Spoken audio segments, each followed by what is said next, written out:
उस समय का दौर बहुत सादा था। न आलीशान महल थे, न बड़ी बड़ी सजावटें।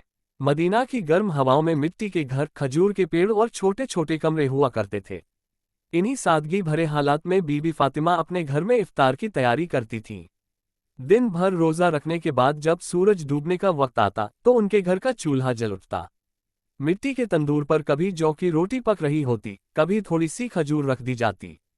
कई बार हालात इतने तंग हो जाते कि घर में खाने को बस एक ही रोटी होती।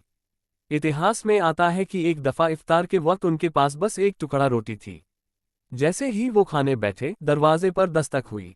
बाहर खड़ा एक गरीब शख्स खाना मांग रहा था। बीबी फातिमा ने बिना सोचे समझे वही रोटी उठाकर उसे दे दी। उस दिन उन्होंने और उनके घर वालों ने सिर्फ पानी पीकर रोजा खोला। अगले दिन भी यही मंजर हुआ।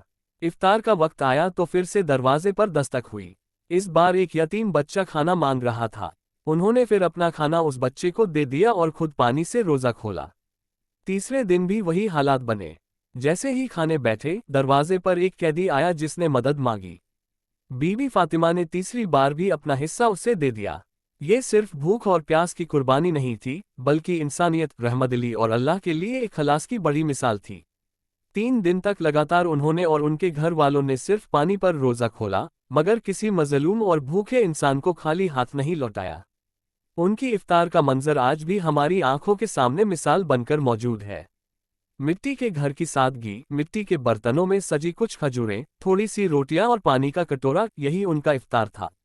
लेकिन उस सादगी में इतनी बरकत थी कि सदियों बाद भी लोग उनके हक में दुआएं करते हैं और उनकी कुर्बानियों को याद करते हैं। बीबी फातिमा की इफ्तार की ये कहानी हमें सिखाती है कि असली रोज़ा सिर्फ भूख प्यास सहने का नाम नहीं है, बल्कि अपनी नेमतों को दूसरों के साथ बांटने का नाम है।